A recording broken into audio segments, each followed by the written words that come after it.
Hi and welcome to this week's episode of Talking Fertility. Today I'm going to be talking about a topic which is very topical at the moment, and that's alcohol. I think we all know that we shouldn't drink alcohol when we're pregnant. During pregnancy, it's linked to slowed fetal growth, low birth weight, premature birth, miscarriage, stillbirth, and of course, a range of developmental issues associated with fetal alcohol spectrum disorder. But what about when you're not pregnant yet? What effect, if any, does it have then? Now, it was interesting. I was planning to talk about this topic anyway when a new study landed in my inbox on Friday, and you may have seen the headlines which sort of stemmed from this. It was a global study published in The Lancet, and basically this study summed up a lot of other studies and concluded that no safe limit of alcohol is safe. So there is no healthy way of drinking alcohol. So now this was obviously a population-based study, and it can't reflect the exact effect of alcohol on any one individual, obviously. And there are differing opinions on how this study was done and the impact that it should have on our alcohol consumption. For example, in another article by a statistician from the University of Cambridge, and he argued that, there is no safe level of driving, yet, we don't recommend that everyone stop driving. For that matter, there's no safe level of living, but yet we don't recommend that people abstain from living. And I agree that it is a risk-benefit equation. Now, for me, the benefits of driving to meetings, driving my kids to kinder, or driving on holidays, those benefits outweigh the risks of, the fact that I might have an accident. And I'm certainly willing to take the risk of living. But when it comes to the risk-benefit equation of alcohol versus fertility health, is that a risk worth taking? Now, that's a question that you need to answer for yourself. So today I thought I will give you some context around that risk-benefit equation and give you the facts that we do know about alcohol and fertility. Now, we do know that alcohol can interfere with the production of luteinizing hormone and follicle stimulating hormone. Now, you may have heard me talk about these two hormones before. Follicle stimulating hormone, as it sounds, is really important for developing that all-important egg in that first stage of the menstrual cycle. And LH is really important when it comes to ovulation. So we need both of those in healthy levels to create a healthy egg and to release a healthy egg. So obviously really critical to being able to conceive and carry a healthy baby. We also know that consuming alcohol in the week of conception may increase the risk of miscarriage. And there is also evidence that alcohol may diminish ovarian reserve, which is basically the number of potential eggs that you have left. Basically, as women, we are born with all of the eggs or potential eggs that we will ever have, around 1 million of them. Now, as soon as we are born, these potential eggs, or follicles as they're known, start to reduce. And by the time we start menstruating and we're ready to start developing these potential eggs and releasing them to become fertilized potentially, we're down to around 300 to 400,000. Now, around 100 of these will start the journey. And each month, one of these potential eggs, the best potential egg, will go on to develop into a fully blown egg and be released at ovulation. Now, genetics and lifestyle factors can influence the rate at which, these potential eggs decline. So the number of potential eggs you have left. And the number of potential eggs that you have left, is an indicator of your reproductive potential. So a common test that is used to measure your reproductive potential or how many eggs you have left, potential eggs, is a test of your AMH or your anti-Müllerian hormone. And I spoke about this in a previous episode of Talking Fertility, where I spoke about improving egg quality. So if that does interest you, if you're interested in egg quality and AMH, then I'll put a link below to that episode as well.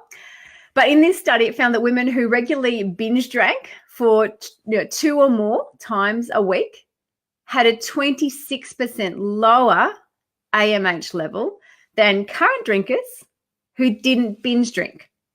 So in that study, it was the binge drinking aspect of the alcohol that caused the issue. And there is also evidence that women who are alcoholics can experience menopause earlier than women who aren't alcoholics. And menopause is basically when, these potential eggs run out. You have no eggs left and no ability to reproduce. So, obviously these kind of studies are equated with a much higher, level of alcohol intake. And there are lots of other variables involved as well.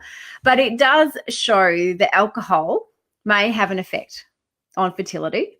And whether this is noticeable effect, moderate to low levels, we really don't know.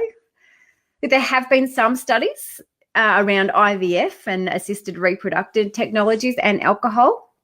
When looking at couples undergoing IVF treatment, there is evidence that alcohol use, even in moderate amounts, between 1 and 6 drinks per week, negatively affects assisted reproductive outcomes.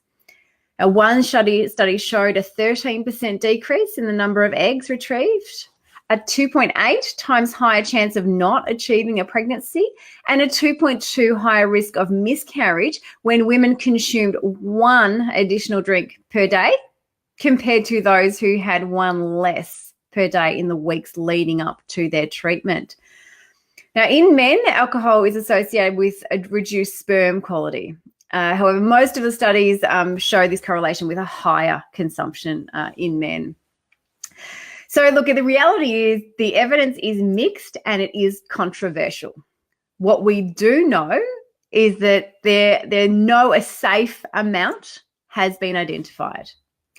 And the effects to the fetus may begin, as soon as immediately after implantation. And, if you've heard me talk before, I do talk a lot about the fact that we know that the egg and the sperm follow around a 90-day development cycle. And the dietary and lifestyle factors play a huge role in the health of that egg and the sperm during those 90 days. So it can really help to improve or harm the quality of the egg and sperm that is released during those 90 days prior to that egg and sperm being released. Now, obviously, we're all metabolically different and we all handle alcohol differently. I'm sure, we all have that friend who got pregnant almost because of alcohol.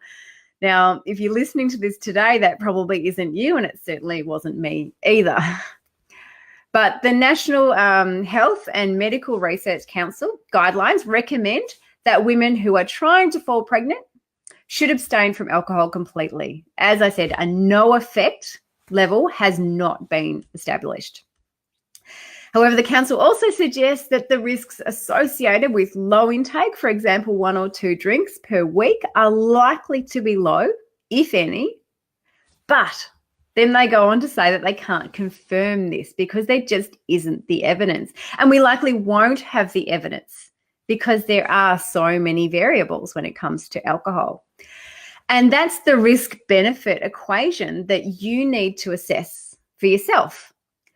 Because, it can be really difficult not to have a drink in some circumstances when you are trying to fall pregnant. I personally went through that. I know what it's like to attend weddings and parties. And when people hear that you're not drinking, they assume, oh, you must be pregnant. And I know I just wanted to scream and punch them in the face and burst into tears all at once. And obviously that's not a practical response at a wedding or a party, or really probably ever. And look, it depends how you deal with that. So it can be difficult. Now, you could choose to be really open about your difficulties in conceiving. And I know I did choose that route on occasion. But other times I would just, pop a drink in front of me and subtly pass it over to hubby, or I'd possibly get a sparkling water in an alcoholic looking glass. That really just helped me to avoid those questions that I personally wasn't emotionally equipped to handle. So be kind to yourself and do what's best for you. Because, there are so many shoulds when it comes to fertility health. I should be eating all organic. I shouldn't be drinking coffee. I should be stressing less. Life is stressful enough without putting all these shoulds on top of it. So, I'm not going to leave you today with a should. I think it's important to empower you with this decision. So I'm going to leave you with, I guess, the risk-benefit equation that I've summed up here for you. And you consider for yourself what's right for you and your potential child.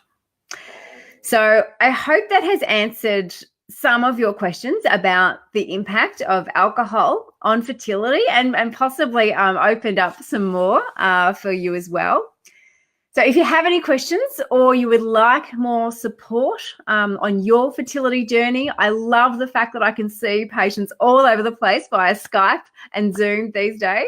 So you can contact me via tashajennings.com.au. And if there's any topics that you would like me to cover in future episodes, I always love hearing from you. So feel free to contact me or comment below.